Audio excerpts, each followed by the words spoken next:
Hola mis queridos amigos, nuevamente con ustedes, su doctor Tigral, que ronca en esta negra noche neoliberal latinoamericana, sudamericana, ecuatoriana. Un consejero de internautas que dice saber más por su práctica como médico en los Andes, la Amazonía y la costa del Pacífico de Ecuador que por diablo. Hoy hablaremos acerca de cómo o cuál es la capacidad de resiliencia, de respuesta que tiene América Latina ante el coronavirus una vez que ya han transcurrido un mes de cuarentena. Podríamos decir que en América Latina existen tres tipos de países. Los primeros son los países ricos, relativamente ricos y estables, como lo han sido Chile, Uruguay, Costa Rica. Hay los otros países que son los países pobres, que son los más conflictivos y están básicamente situados en Centroamérica. Uruguay son, como ustedes saben, Guatemala, Honduras, El Salvador, Triángulo Norte. Y en la parte sur, poco menos, ahora poco menos, son Paraguay, Bolivia, Ecuador, los más pequeños, Surinam, Guyana, pero ¿qué les ha ido mejor en estos tiempos? Y por supuesto existen otros estados que no son ni ricos ni pobres y que especialmente tienen una particularidad. No son ricos ni pobres porque son lo que nosotros llamamos narcoestados. Entre los que no son ni ricos ni pobres, porque vale señalar que Argentina pasó a ser un estado pobre. Y los narcoestados son aquellos en los que hay doble economía, hay dos economías. La una es la economía formal y la otra es la economía informal. Los narcoestados son México, Colombia, Perú, Ecuador, Brasil ahora, Bolivia, de alguna manera, poco menos, pero Bolivia también está entre los narcoestados, que tienen dos mundos paralelos. El uno es el mundo formal y el otro es el mundo informal. En los estados ricos, prácticamente el desempleo no ha sido un gran problema. Ha habido una buena distribución de la riqueza, ha habido una educación, aunque en Chile las cosas estaban marchando bastante mal. Pero la salud no era un gran problema por resolver, a pesar de que en Chile había un problema del seguro social, de los costos de las medicinas, una protesta alrededor de ese problema. Sin embargo, tenían y tienen una gran capacidad de resiliencia. En el caso de Chile tiene una gran capacidad de resiliencia porque ya lo hemos visto. Ha pasado por terremotos y ha tenido una gran capacidad de respuesta. El dinero en estos países tiene prácticamente un origen legal y las leyes están para controlar a los obreros, a los campesinos, a los empresarios, y no existe una mayor informalidad. Los informales no son la mayor parte de la población. Pasa lo contrario con los países pobres. En los países pobres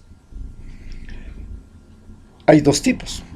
Los unos son los neomarxistas, los neosocialistas, y los otros son los neocapitalistas. En los neosocialistas, Cuba, Venezuela, Nicaragua, son países pobres, pero no son países pobres porque no tengan capacidad de gestión. Son países pobres porque libran una guerra contra Estados Unidos.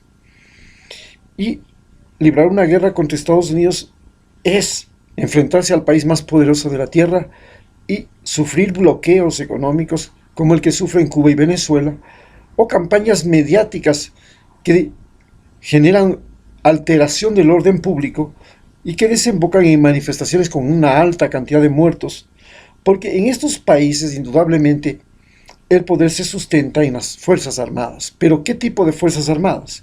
Fuerzas Armadas que no dependen del Pentágono. Es este el principal problema que tienen estos países, no tener fuerzas armadas subordinadas al Pentágono. Así, en estos países, el gran problema que existe es en el caso de los países marxistas, una población que se enfrenta a una clase dirigente. Y en el caso de los otros países pobres, no marxistas, o neoliberales, como Honduras, Guatemala, El Salvador, el problema es que se enfrentan a los ricos. Los ricos son los que sustentan el poder. Ellos lo controlan todo. Y también se enfrentan a un poder religioso que en este caso respalda fundamentalmente a los ricos. El problema de la religión católica en América Latina es que la religión católica vino con la conquista española, nos liberamos del imperio español, hicimos una revolución en toda América Latina contra la Iglesia Católica para separar el Estado de la Iglesia, pero la Iglesia en estos años ha ido retomando el poder, se ha apropiado de la educación, pasó de ser terrateniente a ser fundamentalmente educadora y ha subordinado a la población a formas de comunicación social como son la educación. Y finalmente, siempre, todavía no, la iglesia todavía sigue siendo conflictiva, a pesar de que en América Latina nació la teología de la liberación, esta no ha logrado consolidarse, ha sido vilipendiada, correteada, humillada, perseguida, comenzando por Camilo Torres, para terminar con el padre Graciano aquí en la Quito Sur.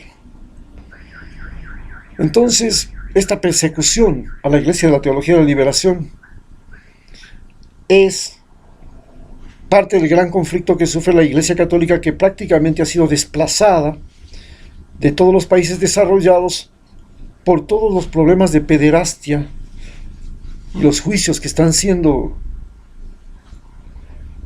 perseguidos. Es una persecución judicial a la Iglesia y prácticamente sobrevive de manera exclusiva en América Latina, pero todavía no se logra conseguir lo que el Papa quiere, que sea la iglesia de los pobres. No, la iglesia en América Latina sigue siendo la iglesia de los ricos. Es una lucha que vive la Iglesia Católica. Entonces, en estos hay un empobrecimiento, hay una informalidad. Los informales en en los países pobres son la mayor parte de la población. Están en las calles, están en los mercados, están en todas partes. La informalidad está en Venezuela, está en todas las partes de América Latina donde hay pobreza. Y el problema de la informalidad es que las leyes se hicieron para obreros, se hicieron para campesinos, se hicieron para empleados, se hicieron para empresarios, pero no se hicieron ni para informales ni para ilegales. Y cuando no hay posibilidad de controlar bajo la ley, de poner bajo la ley a los informales y a los ilegales, entonces está emergiendo un nuevo Estado, un Estado paralelo que tiene sus propias leyes. Ese Estado paralelo emerge no solamente en Ecuador, emerge en toda América Latina y se expande a los Estados Unidos, donde la mayor parte de los informales, la mayor parte de los ilegales son latinoamericanos. Es decir, estamos invadiendo otros países con nuestros informales. Nuestros informales son ahora nuestros conquistadores, como un día lo fueron los piratas, los conquistadores españoles, los pistoleros y cowboys norteamericanos, los vikingos, los romanos. Todos ellos fueron igual que son ahora nuestros informales y nuestros ilegales. Son los conquistadores de nuestro mundo, del mundo desarrollado, porque nosotros estamos yéndonos contra el mundo desarrollado. Y nuestros conquistadores son los informales. Por supuesto, hablamos de que existen también los narcoestados.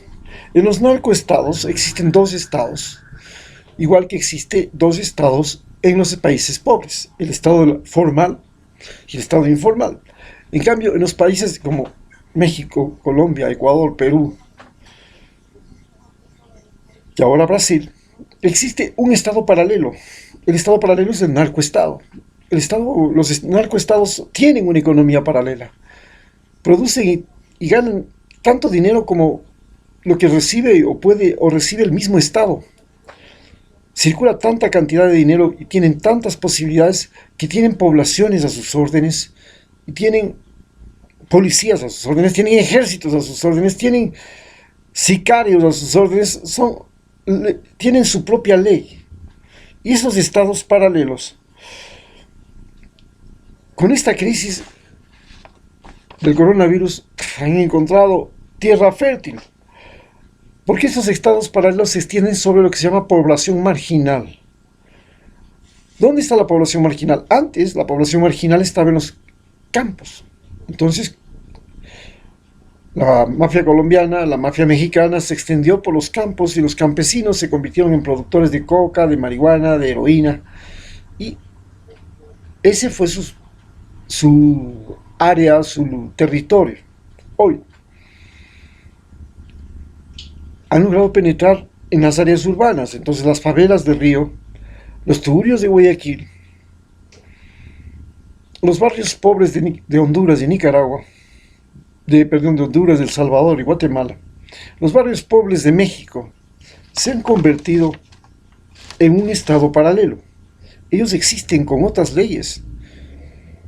Ahí hay otra forma de relación social, ¿no? Y hay otro estado. Ese otro estado, el estado brasileño quiere quitárselo a punte de bala. El estado mexicano también. Y el estado colombiano también quiere hacer lo mismo.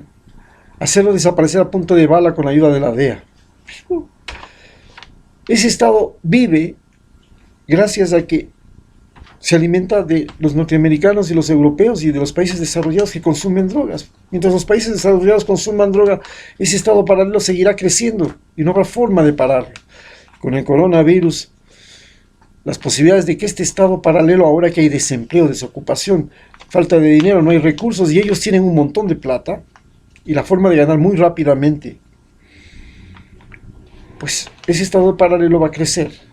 Y esta es la real reacción que se está dando en América Latina. Muchas gracias.